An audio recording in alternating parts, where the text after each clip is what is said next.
Hello मेरे प्यारे साथियों, आज हम लोग आप लोग का यानी क्लास 8 का जो अर्धवार्षिक परीक्षा होगा 18 सितंबर से, उसमें से आपको गणित का परीक्षा होगा 24 सितंबर को। तो इसका हम लोग एक मॉडल क्वेश्चन पेपर ला चुके हैं। चलिए उसको देखते हैं। सबसे पहले आपको इस प्रश्न पत्र में अपना नाम लिखना है और विद्यालय का नाम लिखना है, फिर संकुल का नाम लिखना है। यहाँ पर वर्ग क्रमांक कितने लोग अधिक लोग हैं ऐसे जो वर्ग क्रमांक की जगह अपने क्लास डाल देते हैं। नहीं, वर्ग क्रमांक का मतलब होता है अपने क्लास में जो आपका रोल नंबर है उसको डालना है, ठीक है। प्रखंड आपका डालना है, जिला डालना है, ठीक है। अब प्रश्न देखते हैं। हमारा पहला क्वेश्चन कर रहा है कि सही विकल्प पर सही का निशान लगे। 5 नंबर का क्वेश्चन है। देखिए आसान क्वेश्चन है। -9/13 का योग प्रतिलोम क्या होगा। तो योग प्रतिलोम का मतलब होता है उसमें क्या जोड़ा जाए कि वो जीरो प्राप्त हो जाए। तो 9/13 जोड़ा जाएगा तो जीरो प्राप्त हो जाएगा। तो हमारा ख नंबर ऑप्शन करेक्ट हो जाएगा। अगला प्रश्न है 1+3+5+7+11 का मान क्या होगा। तो इसका मान होगा, जोड़ेंगे तो बहुत आसान क्वेश्चन है जी, 27 हो जाएगा। अब तीसरा देखिए क्वेश्चन क्या कर रहा है। देखिए हमारा तीसरा क्वेश्चन कर रहा है कि यदि यदि 3x बराबर 18 हो तो x का मान क्या होगा। यानी 3x, देखिए 3x बराबर 18 तो x बराबर यहाँ पर गुना में है तो भाग में आ जाएगा। तो 18/3 यानी 6 हमारा आंसर आ जाएगा, यानी सी नंबर करेक्ट आंसर हो जाएगा।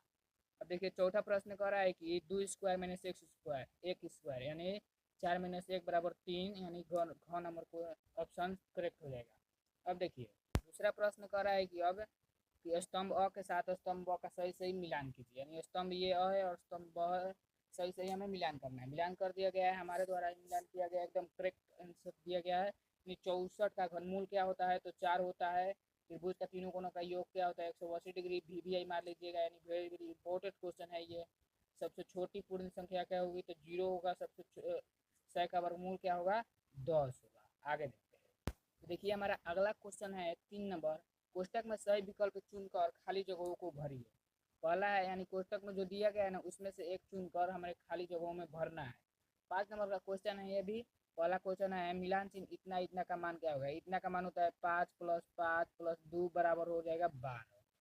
अब इतना है। दूसरा का नंबर क्वेश्चन -7 और माइनस माइनस प्लस हो जाएगा 3 बराबर हो जाएगा -4। तो 4 -4 आंसर हो जाएगा।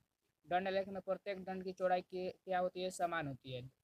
तो 3² + 10² बराबर होता है 109, ठीक है।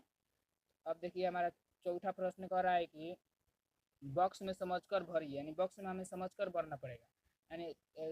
यानी हमको समझना पड़ेगा तब भरना पड़ेगा, ठीक है।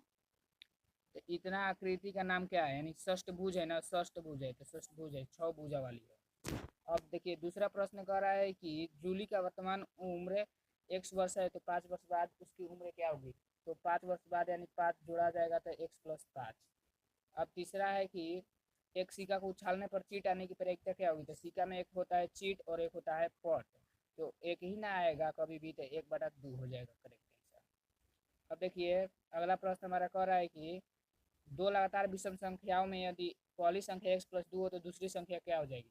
देखिए बहुत इंपॉर्टेंट है। यदि यहाँ पर सम संख्या दे दे या विषम संख्या तब पर भी वैसे ही बनाना है। देखिए तो x + 2 है और विषम संख्या का है तो 2 का जोड़ देंगे तो x + 4 हो जाएगा। हमारा x + 4 आंसर हो जाएगा।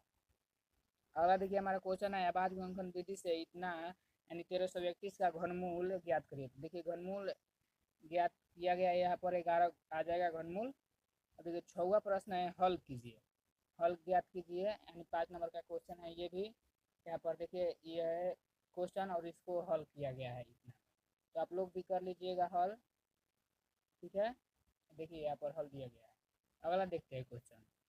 देखिए अगला क्वेश्चन यानी 7वां नंबर क्वेश्चन है कि यदि चतुर्भुज ए बी नहीं सॉरी एक चतुर्भुज ABCD की रचना कीजिए जिसमें AB 4 centimetre, BC 6 centimetre, CD 2.6 centimetre और AD 2.3 सेंटीमीटर और AC 4 सेंटीमीटर। यानी हमें रचना करना है। 5 नंबर का क्वेश्चन है। कितने नंबर का है जी, 5 नंबर का क्वेश्चन है। देखिए यहाँ पर रचना किया गया है। कितने वीडियो में मैं भी देखा कि रचना करवा रहे थे कोई सर, ऐसे कर कर ऐसे यही रचना है। ऐसे नहीं जैसे यहाँ पर दिया गया है मैं बनाया हूँ, ऐसे कीजिए क्योंकि टीचर समझेंगे कि ये केवल जात आपात दिया है। और ऐसे बनाएंगे ना समझेंगे कि कोई लड़का मेहनत किया है। और फिर चरण 1 लिखना है, यानी चरण 1 में क्या आपने किया, पहले सबसे क्या किया वो लिखना है, फिर चरण 2 और क्या किया लिखना है, तभी आपका फुल नंबर मिलेगा 5 नंबर, ठीक है। नहीं तो 1-2 नंबर देकर और आगे बढ़ जाएंगे, इसलिए अच्छे से बनाइए, ठीक है। अब आगे बढ़ते हैं। देखिए हमारा 8वां क्वेश्चन है कि एक परिवार का मासिक आय 12,000 रुपया है। परिवार का मासिक खर्च निम्नानुसार है, निम्न दिया गया है, नीचे दिया गया है। दिए गए आंकड़ों का पाई चार्ट बनाइए। पाई चार्ट हमें बनाना है। देखिए यहाँ पर आंकड़ा दिया गया है, मकान किराए पर 1500 खर्च करते हैं, भोजन पर 6000 खर्च करते हैं, शिक्षा पर 2000, मनोरंजन पर 1000 और स्वास्थ्य पर 1500। तो पाई चार्ट बनाना है, यानी पाई चार्ट में यहाँ पर ऐसे लिख देना है। और 600 इतना सब पारना है। कैसे पारना है? 360 डिग्री होता है और 1500 में 360 से भाग देकर ऐसे कर देना है। फिर यहाँ पर पाई चार्ट तैयार हो जाएगा और यही आपका आंसर हो जाएगा, ठीक है। यानी 1500 का कितना परसेंट नहीं, 12,000 का कितना परसेंट 1500 ऐसे परसेंट निकल जाएगा, फिर इसका परसेंट निकल जाएगा, ऐसे निकाल कर बना लेना है। अब देखते हैं 9वां नंबर क्वेश्चन। 9वां नंबर क्वेश्चन है कि क्रमिक विषम संख्या घटाव क्रिया द्वारा दिखाइए कि विषम संख्या का वर्गमूल क्या है। यानी देखिए 81 है ना, सबसे पहले इसका हमें घटाव के क्रम में, ये नहीं कि इसका हो जाएगा ऐसे वर्गमूल निकाले 81 का हो जाएगा 9, ऐसे नहीं, घटाव क्रम में, क्योंकि विषम संख्या का है, ठीक है। तो देखिए सबसे विषम संख्या पहला क्या होता है? 80 नहीं, 1 होता है, फिर 3 ऐसे घटा देंगे तो 9वां नंबर पर 0 आ जाएगा, तो 9 से हमारा वर्गमूल हो जाएगा। ऐसे ही 121 दिया गया है, 121 को भी यहाँ पर कर दिया गया है, और ये 11वें नंबर पर आ रहा है, तो 11 हमारा इसका वर्गमूल हो जाएगा। अब देखिए लास्टवा क्वेश्चन है, 10 क्वेश्चन रहेंगे। तो किसी आयत के आसन भुजाएं 4:3 के अनुपात में है। यदि प्रत्येक भुजा 5 सेंटीमीटर बढ़ा दिया, 5 मीटर बढ़ जाए तो उसका अनुपात 5:4 हो जाता है। तो भुजाएं ज्ञात करें।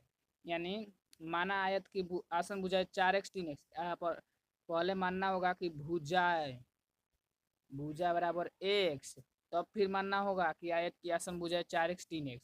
अब प्रश्न से, अब छोड़ दीजिए, प्रश्न से लिख दीजिए केवल, अब प्रश्न से यानी अब प्रश्न से, ठीक है। फिर प्रश्न से यहाँ पर 4x + 3x, 4x + 3x, 4x/3x plus में दोनों में 5, फिर प्रश्न के अनुसार, यानी प्रश्न जैसे दिया गया वैसे हमें बनाना है। अनुपात का मतलब सबसे पहले समझिए, अनुपात का मतलब होता है 4 अनुपात दिया गया है तो जान लीजिए बाटा होगा, ठीक है। तो वैसे इसका क्वेश्चन का हल कर दिया गया है, आप लोग स्क्रीनशॉट ले लीजिए। धन्यवाद, मिलते हैं अगले वीडियो में। और कमेंट में ये बात बताना कि आप किस जिले से है और किस जिले से इस वीडियो को देख पा रहे हैं। धन्यवाद।